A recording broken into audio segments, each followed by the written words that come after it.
Hello, I'm Blaze and welcome back to Warframe. Initially received with somewhat mixed feelings due to his lack of scaling, the devs at Digital Extremes saw fit to change that in short order. Let's see if Atlas lives up to the reputation of his Titan namesake. Acquiring Atlas can be accomplished by completing the Jordis Precept quest for his blueprint and then subsequently farming the Jordis Golem boss for his parts. There is no specific mastery rank requirement for his quest, but you do need to have access to the Eris dwarf planet to play through it. Alternatively, if farming bosses isn't your thing, you can instead pick him up pre-built along with his own Warframe slot and a pre-installed reactor for 275 platinum. Atlas is advertised as a brawler frame, but he is honestly more of a summoner with some toughness thrown in. Atlas's health and shields are at the average of 100, both going up to 300 at rank 30. Meanwhile, his armor rating is now the second highest in-game at 450. 100 above Chroma, but 150 behind Valkyr. This does allow him to be fairly survivable by mitigating some health damage, but unlike a Valkyr or a Chroma, he doesn't have any methods to further increase his armor or get health back on his own, leaving his actual staying power lagging behind somewhat. His power capacity, meanwhile, is high at 150, going up to 225 at rank 30, and has a slower than average movement speed multiplier of 0.9. Mod polarities he comes along with by default are a spread of 1 dash, 1 D, and 1 V polarity, which promotes a good deal of flexibility. Yes, that makes 3, leaving Atlas as the first non-primed Warframe to come along with more than 2 innately polarized mod slots. This also leaves me confused as to how Atlas managed to get 3 default polarities when Equinox had only 2 and unlike Atlas needed a Forma to build. I still rather would like a word with whoever made that decision. Moving along, his aura slot polarity is V by default, which will match Steel Charge. It's a good choice for his melee focused attacks, but you may want to form that into a dash to make effective use of Energy Siphon or Corrosive Projection instead. Aside from all of this, Atlas comes along with what is arguably one of the more useful passive abilities in the game to date. While he is standing on the ground, he is immune to knockdowns or anything that involves getting knocked down in the process. It doesn't matter if it's Ancient or Scorpion grapple attacks, MOA or Burst and Shockwaves, Fire Shockwaves from Eximus units, Heavy Unit ground slams, or whatever. Atlas doesn't give a fuck. Although, perplexingly, this somehow doesn't spare him from roller staggers. Where's your god now? Aside from that shortfall, this does let him play through most areas without nearly as many frustrations compared to a lot of other frames. Atlas has himself pretty well planted with his stats, and a surprising array of mod polarities. But it's high time I looked at his actual abilities already, and I will say, while I do like sinking my teeth into more complicated things, it's nice to have a break every now and then with a more straightforward set of offerings, because honestly Equinox and Chroma took way too long to make my mind up on. Atlas's first ability weighs in with Landslide. It requires a target to cast, and will send Atlas surging forward to smack the targeted enemy with a stone-covered fist for a base damage of 350 impact damage for 25 energy. The target must be within 15 meters of Atlas, and there needs to be a clear line of sight. Initially it isn't too impressive, but each punch adds to its own combo counter. A second punch before the timer runs out, which lasts for 1 second by default, will do double damage and cost half as much energy. And the third punch onwards will do quadruple the base damage and cost 25% of the standard energy, which greatly encourages waiting until there's a good crowd of enemies before you lay into them with Landslide to really take advantage of the damage and efficiency bonuses. Along with that, every third punch is an uppercut that knocks over all enemies in a 1.5 meter radius, which is a little splash of crowd control on top of everything else. Additionally, Landslide counts as a melee attack, so it will add to and benefit from the standard melee combo counter. Originally, Landslide only scaled with strength, range and duration mods for the base damage, area of effect radius and combo timer duration respectively. However, that was updated to allow Landslide to benefit from most equipped melee mods just like Excalibur Slash Dash, and this allows it to keep up with everything else quite nicely. Unfortunately, one aspect of Landslide does greatly hamstring its performance. While I imagine it was done as a way so you couldn't just keep the maximum damage up indefinitely, the actual range you can use Landslide from is locked at 15 meters and doesn't benefit from power range. This can result in it feeling extremely clunky to use, and it will prevent you from being able to hit enemies that feel like they're close enough but in reality are just out of range. Be prepared to see the no valid target and target out of range messages a lot. Atlas's second ability is Bulwark. Striking the ground, he makes a wall of rocks to block projectiles for 50 energy.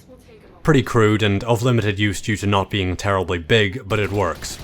It's about as wide as a Grenier Blunt, but stands taller than the Tenno with 3,700 base health, and like Frost's Snow Globe is invincible for its first 4 seconds of existence, during which time it will add incoming damage to its base health.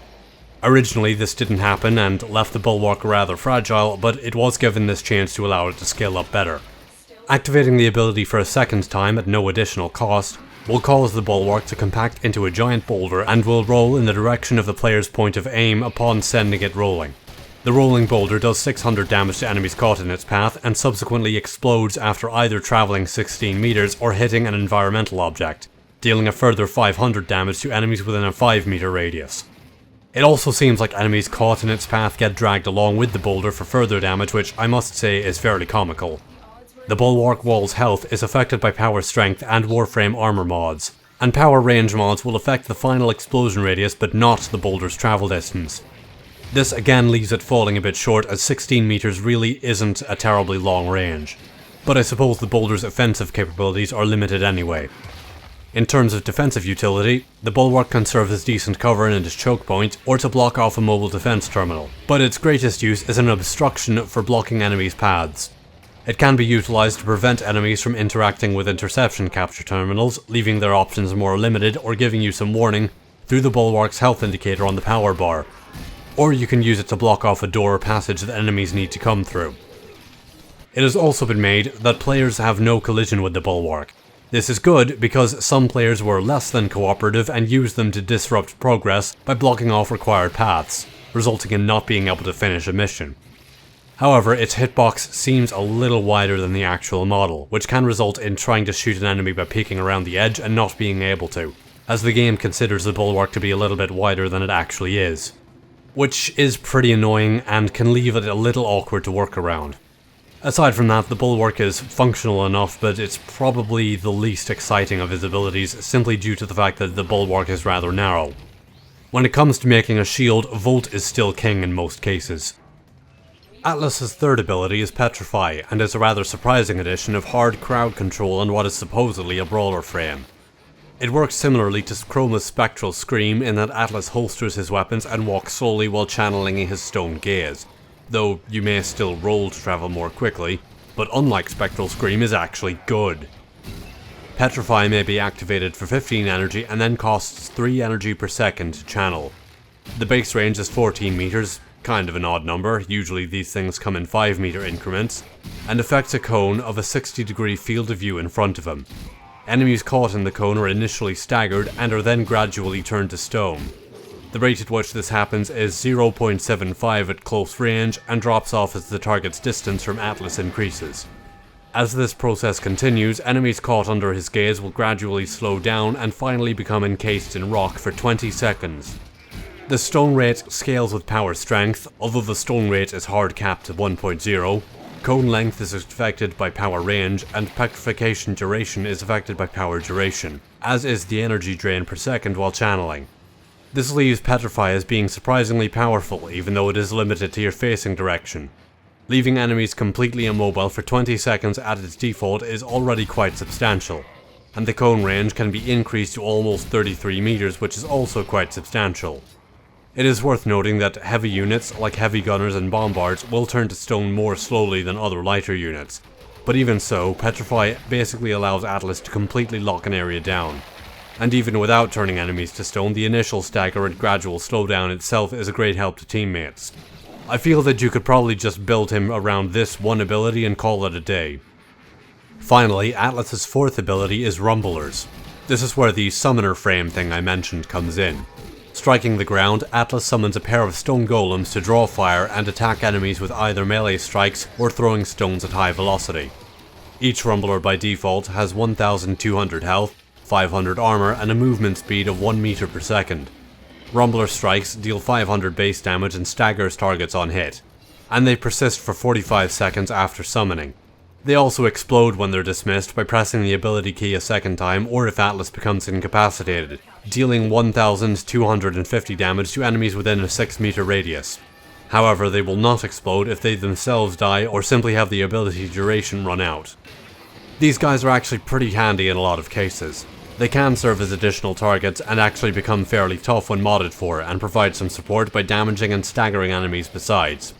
However, they do come with a major annoyance of being immediately dismissed if either you or they enter a nullifier bubble.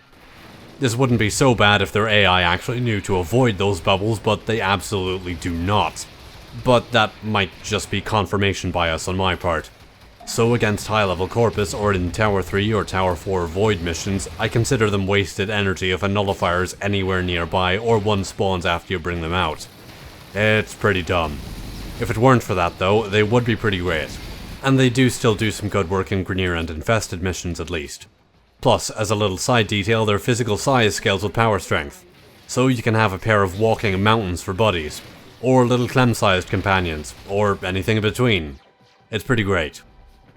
They can only be summoned while on the ground, but I have noticed that you can start casting sometime before you land. The game seems to account for when you will be on the ground when Atlas finishes up the animation. This is an odd amount of detail I wasn't initially expecting, but it does let you get around a good deal of the brief immobile period without having to use natural talent. Attack and explosion damage are affected by power strength, as is the Rumbler health and armor values. More specifically, health is also affected by Warframe health and shield mods, as well as Atlas's base health oddly. And Rumbler armor increases with the presence of steel fiber and armored agility. Their duration is affected by power duration, and curiously, their movement speed is affected by power range. So you can end up having giant mountains that move like they're under the effect of volt speed power constantly. When it comes to modding Atlas, it seems to me that the main choice is whether you want to mod for Petrify or go all in for Landslide. The build is likely to be fairly similar regardless, and modding for Petrify lets the other abilities work quite well anyway. But I feel Landslide demands you to really push the duration up if you want to make the most use out of it, to let you get from one enemy to the next if they're any further apart than right next to each other. I prefer to go with Petrify most of the time, both stretch and overextended to push up the range as far as it can go, blind rage to counterbalance the power loss of overextended, and push up the stone rate to almost 1, and primed continuity and constitution for power duration, improving Petrify's efficiency and the length of time enemies are left helpless. Rounding things off slightly is Streamline to help reduce the efficiency loss of Blind Rage.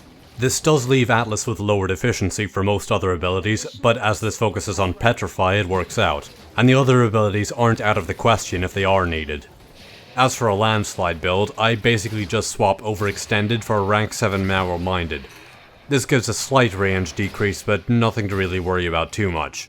Aside from that, I go for Transient Fortitude and Primed Flow for more power strength with a minor duration loss, and Primed Flow is great thanks to how high Atlas's base energy is.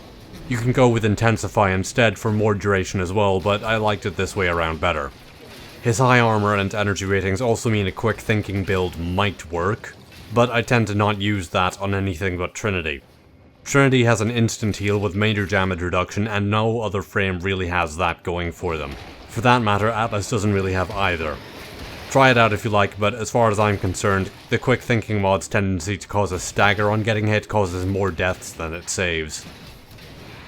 All that aside, his overall design kind of reflects the straightforward-ish nature of his moveset. He has the appearance of a monk's robes almost, and while his shoulders bulge out rather strangely, he does hit the mark overall. He does have his share of little details, like the horn-like protrusions on his forearms and the detailing on the robe, but his general appearance comes across as being very no-nonsense. Quite fitting for a Warframe that eschews fancy void energy abilities in favour of just beating heads in. Although he was kind of stylized to look headless from the back, which I feel was a little odd. The resulting giant neck muscle things that were used to get the effect have been the subject of some jokes. He looks a bit better from the front though, so there is that at least. The helmet looks like angled armor plating designed to deflect projectiles. In a slight contrast, the new alternative helmet is a bit of a mood change. At first it just kinda looked like his neck was carved away to make room for that collar and he was wearing a bell on his head. But I do have to be honest, the Tartarus helmet has grown on me. It does help that it somewhat looks like something out of Dark Souls. I would say it resembles the Gurmgrade helm, but personally I feel the less said about Dark Souls 2 the better. So I like to think of him as a relative of Havel instead, which perhaps works better anyway considering the rock-centric abilities. Atlas has a few shortcomings, namely the fixed range of Landslide, the small size of the Bulwark, and the Rumbler AI leading them into nullifiers like stressed out lemmings off a cliff. But he does also come along with plenty of damage, brings along something new to the table with Landslide's chain activation mechanic, and Petrify is possibly one of the stronger crowd control abilities available in the game now. Although it does have its vulnerabilities against some enemy types, and it is based on which direction he faces rather than being a more radial area of effect. And those changes Digital Extremes gave him shortly after his release have definitely helped things along, especially for Landslide. I'm still not sure if he really fits the advertised brawler role exactly, as Landslide is really the only ability that follows that archetype. But what I can say is that Atlas is reasonably fun to play and manages to carry himself reasonably well, even if he does feel slightly too fragile at times.